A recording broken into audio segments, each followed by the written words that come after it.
Settle down now. Let your body grow heavy. Let your breath soften, and close your eyes. Tonight, I will take you somewhere secret. Somewhere where imagination itself grows.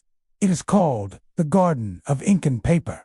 Long ago, in the quietest corner of a vast library, there was a door that many passed without noticing. It was small and pale, its handle shaped like the curl of a quill. Few tried it, fewer still found it open.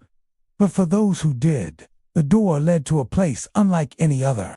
A garden, wide and glowing, where the soil was made not of earth, but of parchment. Each blade of grass shimmered like a strip of paper, bending gently in the breeze. The air smelled faintly of ink, warm and comforting, as though 1,000 stories were being written at once. Trees rose tall, their trunks streaked with lines of poetry, their leaves delicate as bookmarks. Flowers blossomed in every color, their petals curling into letters, unfurling into words.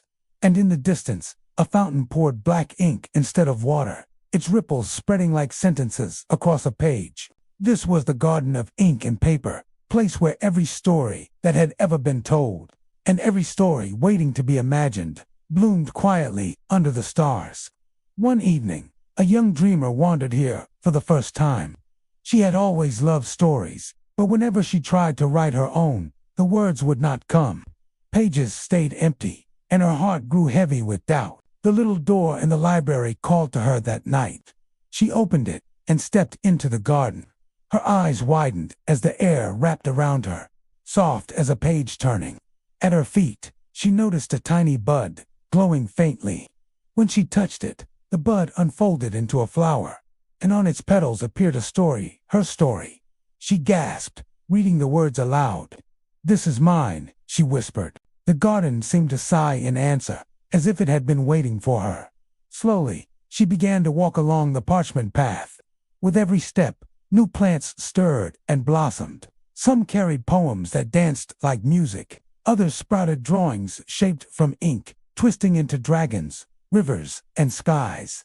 Everywhere she turned, creativity lived quiet, patient, ready to bloom. She came to the fountain and knelt beside it. The ink shimmered like liquid night, reflecting her face. She dipped a finger into it. The ink clung, not messy or dark, but glowing, alive. With a sweep of her hand, she drew in the air. The ink stretched into lines, curves, and shapes. And there, before her eyes, her drawings became real birds unfolding from strokes, lanterns glowing from circles, tiny worlds spinning from her fingertips. She laughed softly, a sound like pages fluttering, and the garden echoed it back. But as she explored, she came to a corner where the garden was fading. The paper leaves were crumpled, the flowers torn, the ink fountain cracked and dry. Shadows crept across the parchment paths, whispering doubt. The dreamer's heart sank. She knew these shadows. They were the same ones that haunted her when she tried to write the voice that said she wasn't good enough, that her words didn't matter. She stood still, afraid, but then she remembered the tiny bud she had touched earlier, how it had bloomed only because she believed in it. Slowly, she walked to the withered corner, knelt down, and laid her ink-stained hand upon the faded soil.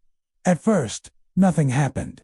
Then, faintly, a new shoot rose, pale at first, trembling but, as she whispered softly, "You matter, you matter." The shoot grew stronger, its leaves opening into shining paper, its petals curling into words of light.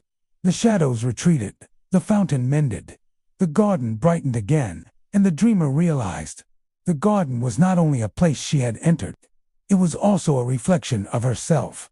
Her doubts could wither it, her belief could make it bloom. She spent the night tending the garden, planting words, sketching dreams, letting flowers of story blossom wherever her heart guided her. Each plant glowed softly, filling the air with whispers, as though the garden itself was thanking her.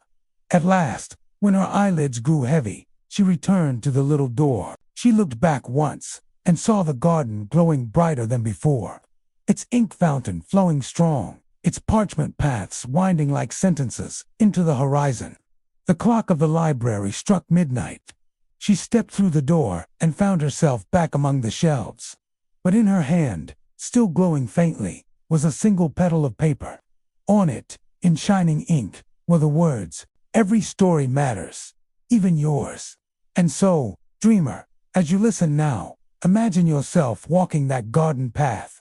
Hear the rustle of parchment grass. Smell the warm ink, rich as night. See the trees heavy with poems, the flowers blossoming into words, the fountain spilling ink like stars. You too may reach down, touch the soil, and watch a bud bloom. What story will appear for you? What dream will unfold on its petals? Perhaps you see a tale you've always wanted to tell. Perhaps you see an image waiting to be drawn. Perhaps you see a truth inside yourself, shining softly, ready to grow. Whatever blooms for you, know this: the garden of ink and paper is always there, waiting behind a hidden door, waiting in your imagination, waiting in the quiet before sleep. So let the garden grow in your mind tonight. Let your thoughts soften into words. Let your words become petals. Let your petals drift like feathers into the air. And as you close your eyes, may you carry its whisper. Every story matters, even yours. Good night.